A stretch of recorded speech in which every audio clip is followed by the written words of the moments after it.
जब एक शख्स लगभग 45 वर्ष के थे, तब उनकी पत्नी का स्वर्गवास हो गया था। लोगों ने दूसरी शादी की सलाह दी, परंतु उन्होंने यह कहकर मना कर दिया कि पुत्र के रूप में पत्नी की दी हुई भेंट मेरे पास है, इसी के साथ पूरी जिंदगी अच्छे से कट जाएगी। पुत्र जब वयस्क हुआ तो पूरा कारोबार पुत्र के हवाले कर दिया। स्वयं कभी अपने तो कभी दोस्तों के ऑफिस में बैठकर समय व्यतीत करने लगे। पुत्र की शादी के बाद वह और अधिक निश्चित हो गए। पूरा घर बहू को सुपुर्द कर दिया। पुत्र की शादी के लगभग 1 वर्ष बाद दोपहर में खाना खा रहे थे।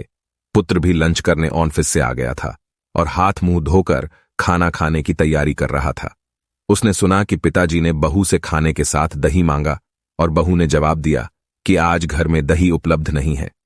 खाना खाकर पिताजी ऑफिस चले गए। थोड़ी देर बाद पुत्र अपनी पत्नी के साथ खाना खाने बैठा। खाने में प्याला भरा हुआ दही भी था।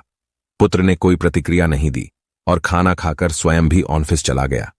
कुछ दिन बाद पुत्र ने अपने पिताजी से कहा, पापा, आज आपको कोर्ट चलना है, आज आपका विवाह होने जा रहा है। पिता ने आश्चर्य से पुत्र की तरफ देखा और कहा, बेटा, मुझे पत्नी की आवश्यकता नहीं है और मैं तुझे इतना स्नेह देता हूं कि शायद तुझे भी मां की जरूरत नहीं है, फिर दूसरा विवाह क्यों? पुत्र ने कहा, पिताजी, न तो मैं अपने लिए मां ला रहा हूं न आपके लिए पत्नी, मैं तो केवल आपके लिए दही का इंतजाम कर रहा हूं।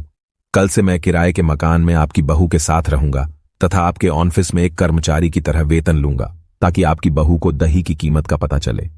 मां बाप हमारे लिए ATM कार्ड बन सकते हैं, तो हम उनके लिए आधार कार्ड तो बन ही सकते हैं।